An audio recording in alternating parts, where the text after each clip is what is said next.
There's a moment when you realize that every yes you've given away, like loose change, has been buying you nothing but contempt. The very people you've been desperately trying to please are the ones who respect you the least. And in that moment of brutal clarity, something ancient and powerful stirs within you. The recognition that respect was never something to be earned through supplication, but something to be claimed through presence. You see it everywhere once your eyes are opened. The frantic scrolling for likes, the nervous laughter at unfunny jokes, the apologetic posture of those who have forgotten their own birthright. They are everywhere, these voluntary servants of other people's opinions. And they have created a world where authentic power has become so rare that its mere appearance commands instant attention. But here's what separates the awakened from the desperate. Understanding that in a kingdom of beggars, the person who refuses to kneel automatically becomes royalty. The transformation begins with a single devastating realization. Every time you seek approval, you are teaching the world that your worth is negotiable. You are advertising your own powerlessness with every nervous laugh, every unnecessary apology, every time you say yes when your entire being screams no. The people pleaser believes they are building bridges, but they are actually constructing their own prison, bar by bar, compromise by compromise. Consider the last time you found yourself in a room where someone was openly disrespected. Watch their reaction carefully. The people pleaser immediately begins damage control. Nervous laughter, attempts to smooth things over, desperate to restore some fictional harmony. They become complicit in their own diminishment because they mistake peace for power. But the person who has reclaimed their birthright, they simply exist in the space, unaffected, unmoved. Their very presence becomes a question that others must answer. Why are you so desperate for approval that you would accept this treatment? Machiavelli understood something that modern society has forgotten. It is better to be feared than loved if you cannot be both. But he wasn't advocating for tyranny. He was recognizing the fundamental truth that respect flows toward those who respect themselves first. The person who commands respect doesn't need to demand it because they embody it so completely that others have no choice but to acknowledge it. Here's the first layer of power dynamics most people never recognize. Approval seeking is a form of aggression disguised as submission. When you constantly seek validation, you are actually making demands on others' emotional energy. You're insisting that they manage your self-worth. You are burdening them with responsibility for your internal state. The people pleaser believes they are being considerate, but they are actually being profoundly selfish. They are requiring others to participate in maintaining their fragile ego. The moment you stop making these unconscious demands, something shifts in every interaction. People suddenly find themselves in the presence of someone who needs nothing from them, and this creates a vacuum where respect rushes in to fill the space.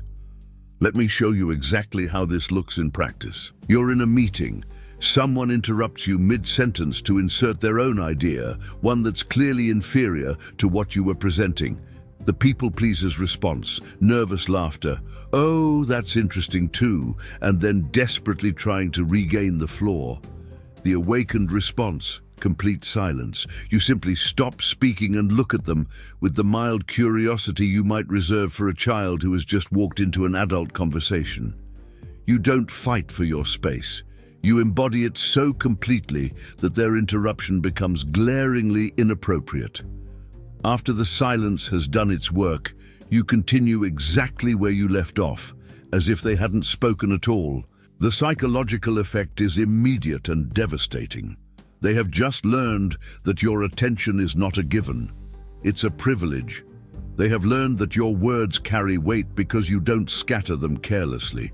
Most importantly, they have learned that you exist in a different category of human being, one that doesn't scramble for scraps of respect. But this is merely the beginning. The real transformation happens when you realize that most social dynamics are elaborate games of mutual pretense, and the person who refuses to play automatically wins. Watch what happens when someone tries to publicly embarrass you on social media. The people pleaser immediately responds with paragraph-long explanations, desperate to correct the record, to justify themselves, to win back the approval of strangers. They have just announced to the world that random opinions have power over their inner state. Your response? Nothing. Absolute silence. Or if you choose to engage, a single line. "I'm sorry you're having such a difficult day." Then silence again. The effect is nuclear. You have just demonstrated that their opinion carries no weight in your world. You have shown compassion without submission, acknowledging their pain without accepting responsibility for fixing it. Most devastatingly, you have revealed their attack for what it really was. A cry for attention from someone whose life is so empty that they must try to diminish others to feel significant. Here's where it gets dangerous. As you begin to embody this energy, you will notice that certain people become desperate to drag you back down to their level. They will escalate. They will test your boundaries with increasing aggression because your very existence threatens their worldview.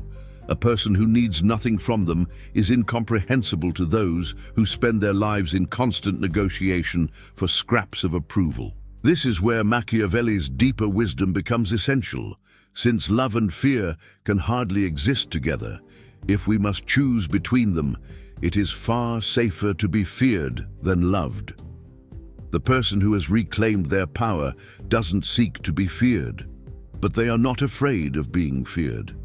They understand that being disliked by people whose approval would require self-betrayal is actually a sign of perfect alignment with their authentic self.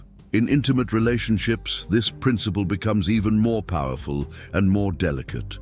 The people pleaser in a romantic relationship becomes a servant, constantly monitoring their partner's moods, constantly adjusting their behavior to maintain harmony. They believe they are being loving, but they are actually being dishonest. They are pretending to be someone they're not in order to maintain a relationship with someone who has never actually met their authentic self. When you stop performing for approval in intimate spaces, one of two things happens. The relationship transforms into something real, or it reveals itself to have been an illusion built on mutual deception. Both outcomes are victories. Imagine your partner attacks you in front of friends, making some cutting remark designed to diminish you publicly. The people pleaser immediately begins damage control, nervous laughter, going along with the joke, maybe even joining in their own humiliation to show what a good sport they are. Your response? You look at them with genuine curiosity, as if you're seeing them clearly for the first time. You let the silence extend until it becomes uncomfortable for everyone present. Then you say quietly and without malice, "That's interesting. I'm going to take some air." And you leave, not storming out, not making a scene, simply removing yourself from a situation where you are not being treated with basic respect. The message is unmistakable. You are not available for your own diminishment, not even from someone who claims to love you. You have just taught everyone present that there are standards below which you will not allow yourself to be treated, and that you have the integrity to enforce those standards even when it's uncomfortable. This is where the philosophy transcends simple boundary setting and becomes existential transformation. You are not playing defense against disrespect. You are so thoroughly aligned with your own worth that disrespect simply cannot reach you. You exist in a different realm entirely. But let's examine the deeper psychological mechanics at work. The reason most people become people pleasers is that they have confused love with approval and belonging with submission. They operate from a scarcity mindset that says there is not enough respect to go around, so they must compete for it by making themselves smaller, more agreeable, more useful. The awakened person understands that respect, like energy, can neither be created nor destroyed. It can only be transferred, and it always flows from those who give it away to those who command it naturally. Here's a practical example that will illustrate the profound difference in approaches. You're at a social gathering, and someone makes a joke at your expense. Everyone laughs.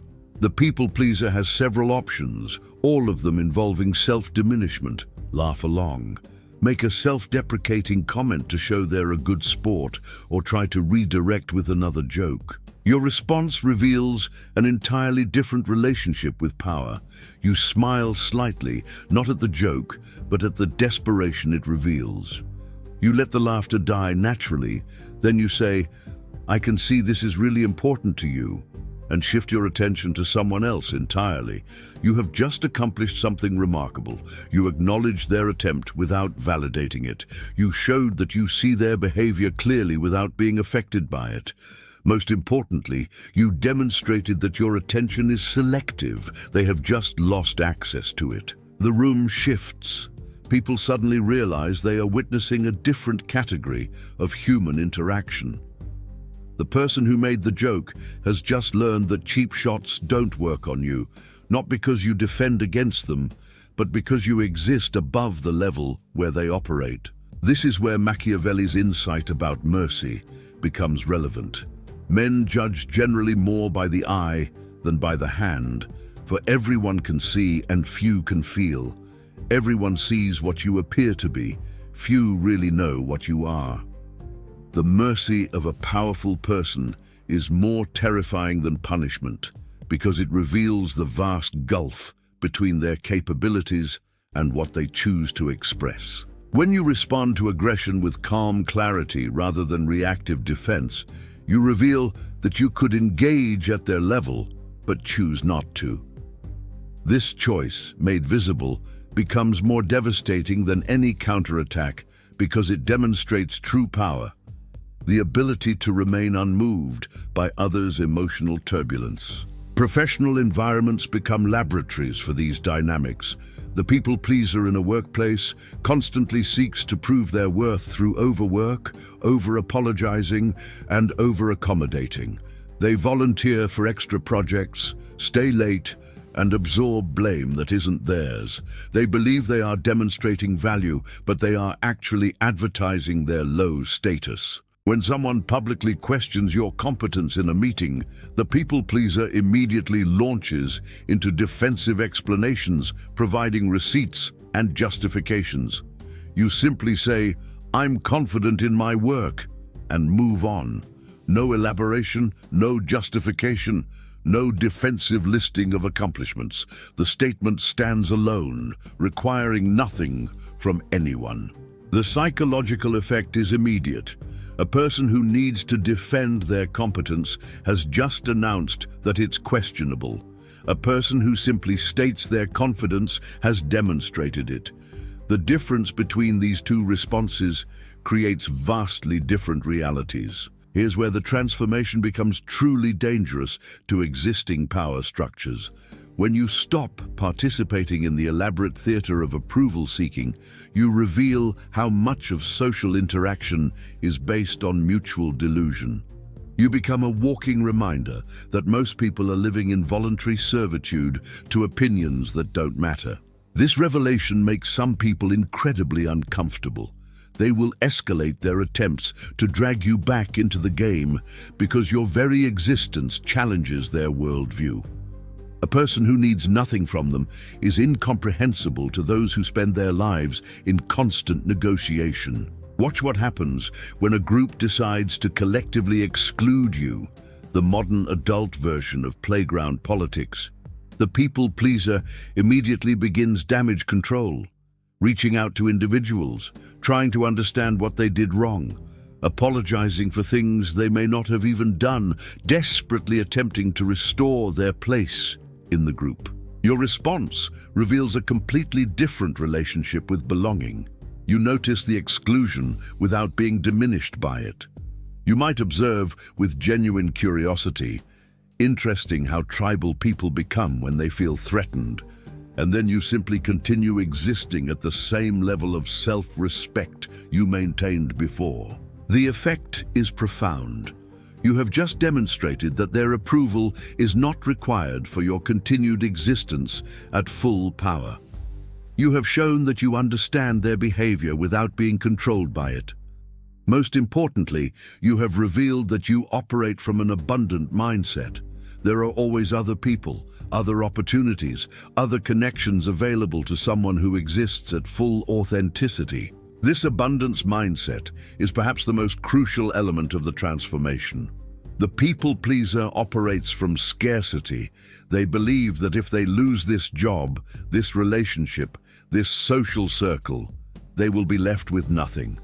So they compromise themselves to maintain connections that often add no real value to their lives. The awakened person understands that authentic power attracts authentic connections.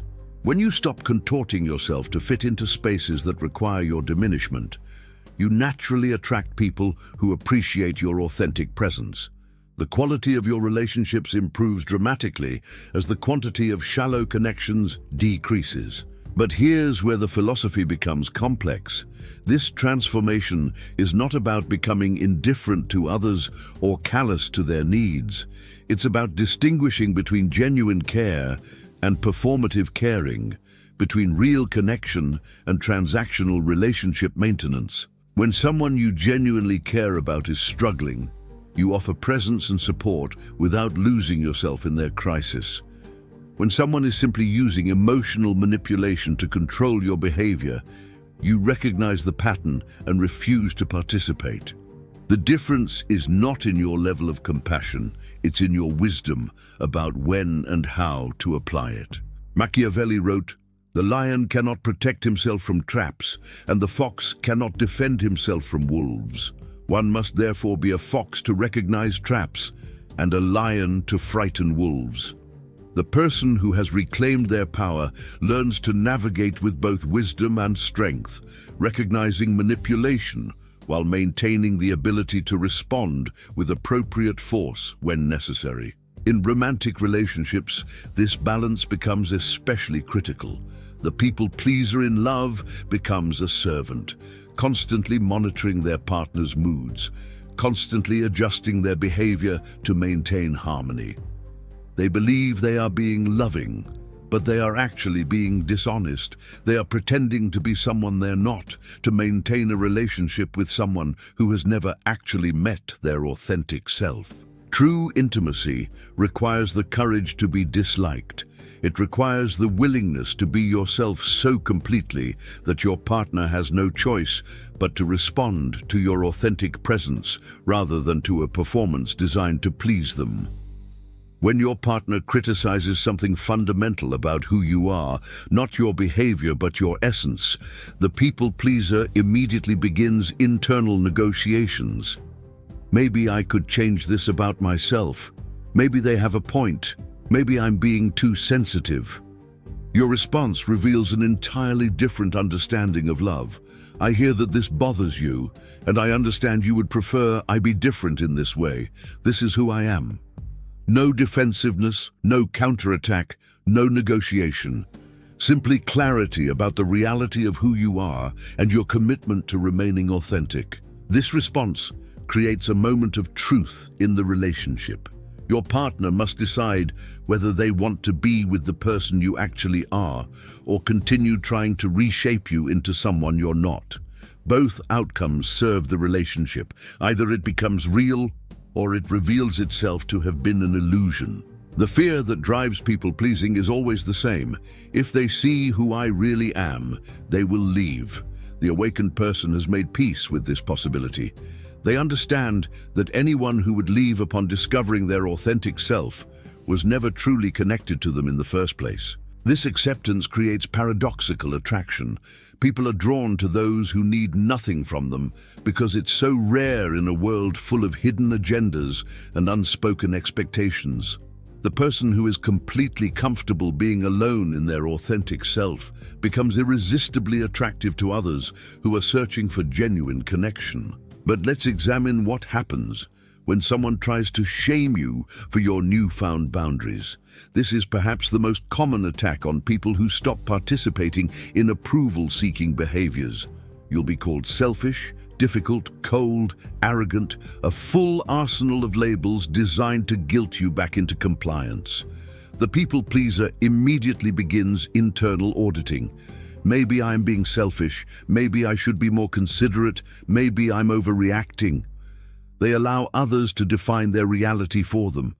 Your response demonstrates complete immunity to these manipulation tactics. I can see you're upset that I'm no longer available for treatment that doesn't serve me. I hope you find what you're looking for. Then you continue existing at the same level of self-respect, unaffected by their attempts to shame you back into compliance. This response accomplishes several things simultaneously. You acknowledge their emotional state without taking responsibility for managing it. You clearly identify what has actually changed, your availability for disrespectful treatment, not your capacity for care. Most importantly, you demonstrate that their emotional reactions do not have the power to alter your commitment to self-respect. The psychological effect on observers is profound. They witness someone who cannot be manipulated through guilt, someone whose self-worth is not dependent on others' approval, someone who has clearly defined standards that they maintain regardless of social pressure. This creates both attraction and intimidation. Attraction from those who aspire to similar freedom, intimidation from those whose power depends on others' insecurity. Here's where the transformation becomes truly revolutionary. You begin to realize that most of what you've been calling love, friendship, and professional relationships have actually been elaborate systems of mutual manipulation and transaction. People-pleasing appears to be about giving, but it's actually a sophisticated form of taking. You give compliance in order to take approval, safety, belonging. When you stop participating in these transactions, you discover who is actually interested in knowing you versus who was simply interested in controlling you. The results can be startling. Some relationships deepen dramatically as they shift from transactional to authentic. Others simply evaporate, revealing themselves to have been hollow from the beginning. This natural sorting process is not a loss, it's a liberation. You are no longer spending energy maintaining connections that require your diminishment. You are no longer investing in relationships where your authentic self is unwelcome. You have created space for connections that can meet you at your actual level of being. But the most profound shift happens in your relationship with yourself. The people pleaser lives in constant internal conflict, always aware of the gap between who they are and who they think they need to be to maintain approval. This creates a persistent low-level anxiety, a sense that they are always slightly off balance, always at risk of being discovered as inadequate. When you align your external behavior with your internal truth, this anxiety disappears. You are no longer monitoring yourself for approval-worthy performance. You are no longer exhausted by the maintenance of multiple personas for different audiences. You exist as one unified person in all contexts, and this integration creates a quality of presence that others find magnetic. The energy that was previously spent on impression management becomes available for creativity, for growth, for genuine contribution to the world. You discover reserves of power you never knew you had because they were being constantly drained by the effort to be someone you're not. This is where Machiavelli's insight about appearing virtuous while being practical becomes relevant. Everyone sees what you appear to be, few really know what you are, and those few dare not oppose themselves to the opinion of the many. The person who has reclaimed their power doesn't need to advertise their virtues because they embody them naturally. They don't need to perform goodness because they operate from genuine integrity. People sense this authenticity immediately. Even if they can't articulate what they're experiencing, they find themselves in the presence of someone who is completely comfortable in their own skin, someone whose actions align with their stated values, someone who needs nothing from them except perhaps the opportunity for genuine connection. This quality of presence becomes your primary source of influence. You don't need to convince people of your worth. because you embody it so completely that it becomes self-evident. You don't need to demand respect because you command it naturally through your refusal to accept anything less. In professional settings, this translates to a different kind of authority. The people pleaser tries to establish credibility through credentials, accomplishments, and other external validations. You establish credibility through the simple fact that your words and actions are aligned, that you say what you mean and mean what you say, that you deliver on your commitments without drama or excuses. When someone challenges your authority in a professional context, the people pleaser immediately begins providing evidence, listing qualifications, citing past successes, seeking support from others in the room. You simply continue operating at the level of competence that others are questioning, allowing your actual performance to speak for itself. The contrast is striking. One response announces insecurity by seeking validation. The other demonstrates security by remaining unmoved by challenges to it. These different responses create entirely different realities and vastly different outcomes. Here's what happens when someone tries to undermine you through gossip or behind-the-scenes manipulation. The people pleaser immediately goes into damage control mode, reaching out to clarify their position, defending themselves to anyone who will listen, trying to manage their reputation through explanation and justification. Your response reveals a completely different relationship with your own reputation. You continue doing excellent work and let your results speak for themselves. You understand that engaging in gossip degrades you to the level of those who initiated it. You trust that people of quality will recognize quality, and those who can be turned against you by rumors were never truly aligned with you in the first place. This refusal to participate in reputation management creates a powerful effect. While others are spending energy on political maneuvering and image control, you are focused entirely on excellence and authentic contribution. This focus compounds over time, creating outcomes that make gossip irrelevant. But perhaps the most significant transformation happens in how you experience conflict. The people pleaser experiences conflict as a threat to be avoided or resolved as quickly as possible, often through self-sacrifice. They will compromise their values, their needs, their boundaries to restore harmony, not realizing that this approach guarantees future conflicts will be even more destructive. You begin to understand conflict as information. When someone is upset with you, it tells you something important about either their expectations or your communication. Instead of immediately moving to accommodation, you remain curious about what the conflict is revealing. When someone is angry with you for maintaining a boundary, you recognize this as confirmation that the boundary was necessary. Their anger is not evidence that you've done something wrong. It's evidence that you've stopped doing something that served them at your expense. When someone is frustrated with you for no longer being available for their emotional dumping, you understand this as validation that your previous availability was being taken for granted rather than appreciated. This reframing of conflict as information rather than crisis creates a calm space where you can respond rather than react. You are no longer controlled by others' emotional states because you understand that their emotions are information about them, not instructions for you. The person who tries to control you through emotional manipulation discovers that their tactics simply don't work. You acknowledge their emotions without being enslaved by them. You show compassion without taking responsibility for their emotional regulation. You remain connected to your own center, regardless of their attempts to destabilize you. This immunity to emotional manipulation is perhaps the most powerful protection you can develop.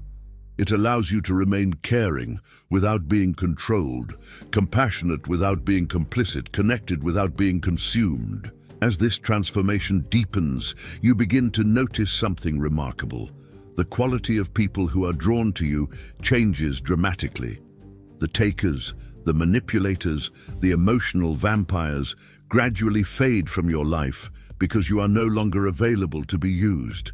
They move on to easier targets, people who still mistake being needed for being loved. In their place, you attract people who appreciate your authenticity, who value your boundaries because they have their own, who see your self-respect as inspiring rather than threatening. These relationships require far less energy to maintain because they are based on mutual appreciation rather than mutual need. You discover that healthy people are attracted to health, that secure people appreciate security, that those who have done their own inner work recognize and value others who have done the same. Your willingness to be disliked by some people dramatically increases your attractiveness to the people you actually want in your life. This natural sorting creates a positive feedback loop. As you surround yourself with people who appreciate your authentic self, it becomes easier to maintain your authenticity. As you maintain your authenticity, you continue to attract authentic people. The quality of your entire life improves as you stop accepting relationships that require your diminishment. But here's where the philosophy reveals its deeper layers. This transformation is not ultimately about other people at all. It's about coming home to yourself. It's about recognizing that you are enough exactly as you are, without modification or improvement or approval from anyone else. The people pleaser lives in constant exile from their own self, always believing that who they naturally are is somehow insufficient. They spend their lives trying to earn the right to exist at full power, not realizing that this right was theirs from birth. You begin to understand that respect is indeed your birthright, not something to be earned through performance, but something to be claimed through presence. You stop asking permission to be yourself and start simply being yourself. You stop seeking validation for your worth and start operating from the assumption that your worth is inherent and unquestionable. This shift from seeking to being is the fundamental transformation. You are no longer trying to become worthy of respect. You are simply existing at a level where respect is the natural response. You are no longer performing goodness. You are expressing it naturally from a place of integrity and alignment. The paradox is that the less you need from others, the more they want to give to you. The less you seek approval, the more respect you command. The less you perform for love, the more genuine love you receive. This is the mathematics of authentic power. It operates in reverse from everything you've been taught. When you stop giving your power away, you discover that you never needed anyone else's permission to be powerful. You were always whole, always worthy, always enough. You simply needed to stop negotiating with a world that was never qualified to determine your value in the first place. In this moment of complete self-recognition, something shifts in the very fabric of your reality. You are no longer a person seeking respect. You are respect itself, walking in human form. You are no longer someone who hopes to be valued. You are value itself, expressing through your presence. This is not arrogance, it is recognition. This is not superiority, it is authentic equality with your own essence.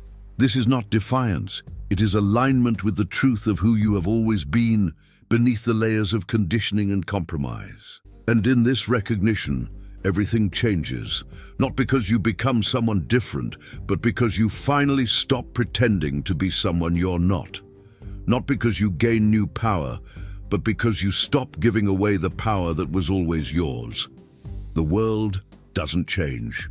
You simply begin seeing it clearly for the first time. People don't become different. You simply start responding to them from your authentic self rather than from your strategic persona. Relationships don't magically improve. You simply stop participating in ones that require your diminishment. You realize that every moment you spent seeking approval was a moment spent betraying yourself.